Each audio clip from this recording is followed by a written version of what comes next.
हाय hello नमस्कार मंडळी. Welcome to Mayu's vlog. माझ्या बाल्कनीमध्ये छान छान अशी मी झाडं लावलेली आहेत. त्याला रोज छान छान अशी नवीन नवीन फुलं येतात. तर बघा, आज सकाळी सुरुवात चहाने झालेली आहे. आणि चहा असा रोज नाही होत, पण कधी कधी तरी चहा लागतोच. आणि चहा घेतल्यानंतर जरा फ्रेश वाटतं ना, आणि दिवसाची सुरुवातही गोड गोड होते. तशीच काहीशी झालेली आहे आज सुरुवात. आणि मी बाल्कनीतली सगळी जी फुलं आहेत ती घेऊन आलेली आहे. आपल्याला देवपूजेसाठी लागणार आहेत ती फुलं. आणि बघा, मी किती सुंदर अशी छान अशी देवपूजा केलेली आहे. मन प्रसन्न होतं. आणि आज मी तुम्हाला इडलीची रेसिपी सांगणार आहे. तर याच्यासाठी मी 2 वाटी तांदूळ घेतलेले आहेत. आणि हे तांदूळ जे आहेत हे मला राशनचे तांदूळ नाही भेटले, पण मी जे घरचे आहेत तेच घेतलेले आहेत.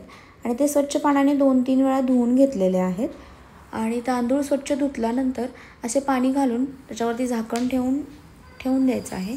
दुसऱ्या बाजूला आपण दुसऱ्या भांड्यामध्ये उडीद डाळ घ्यायची आहे अर्धा वाटी. आणि तीही स्वच्छ 2-3 वेळा धुवून घ्यायची आहे. स्वच्छ धुतल्यानंतर तिलाही झाकण ठेवून अशी 4 ते 5 तासासाठी भिजत ठेवायची आहे. 4-5 तासानंतर हे जे आपण भिजायला ठेवलेलं तांदूळ आणि डाळ आहे ते आपण वाटून घ्यायचे आहे मिक्सरमध्ये. तर पहिल्यांदा आपण तांदूळ घ्यायचे आहेत. तांदळाला एका मिक्सरच्या भांड्यामध्ये थोडे तांदूळ घ्यायचे आहेत. आणि त्यामध्ये थोडं पाणी ॲड करायचं आहे आणि त्याचं वाटण करून घ्यायचं आहे.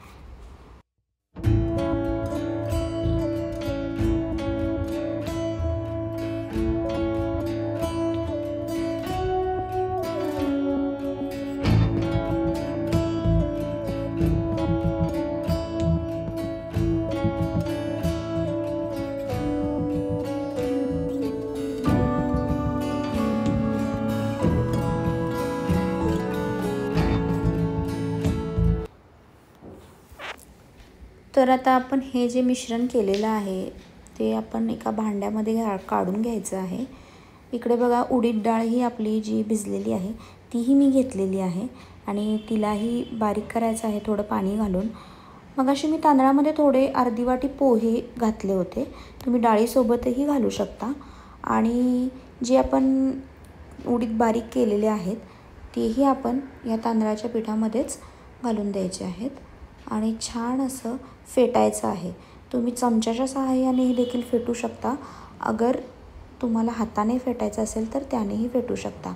पण 1-5 मिनिट छान असं फेटायचं आहे, जेणेकरून छान असं फर्मंट होतं आपलं पीठ.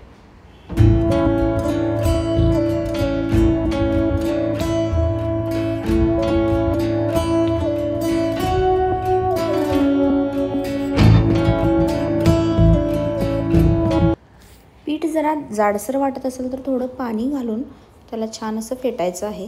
त्यानंतर त्याच्यावरती झाकण ठेवून रात्रभर त्याला फर्मेंट करायचं आहे. सकाळी बघा, आपलं पीठ असं छान असं फुगून वरती येतं. त्यानंतर आपल्याला इडली पात्र ठेवायचं आहे. त्याच्यामध्ये 1 ग्लास मी पाणी घातलं होतं, पण पाणी थोडं कमी वाटलं म्हणून मी अजून अर्धा ते पाऊण ग्लास पाणी त्याच्यामध्ये घातलेलं आहे. त्यानंतर जोपर्यंत पाणी गरम होतं तोपर्यंत आपण प्लेटना तेल लावून घ्यायचं आहे, जेणेकरून खाली इडल्या चिकटणार नाहीत. आणि सगळ्या प्लेटला असं तेल लावून घ्यायचं आहे. त्यानंतर पिठामध्ये मीठ घालायचं आहे. चवीनुसार तुम्ही मीठ ॲड करू शकता.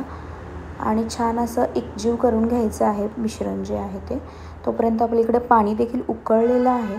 लगेच पटापट प्लेटमध्ये जे बॅटर आहे आपलं इडली बॅटर ते भरून घ्यायचं आहे आणि ठेवून द्यायचं आहे इडली पात्रामध्ये.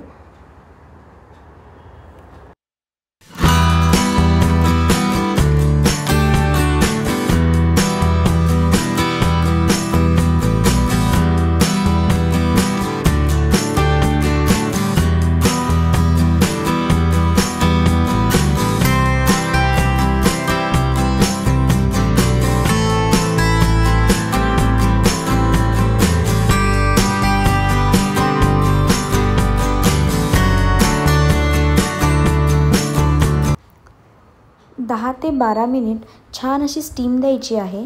त्यानंतर आपली इडली रेडी होते. इडली चेक करायची आहे आणि छान अशी झाली असेल तर खाली काढून घ्यायची आहे. थोडी थंड होऊ द्यायची आहे आणि त्या सुरीच्या सहाय्याने किंवा चम्मचच्या सहाय्याने कोरून अशा हळूवार काढायच्या आहेत. बघा, वाव, खूपच सुंदर दिसत आहेत.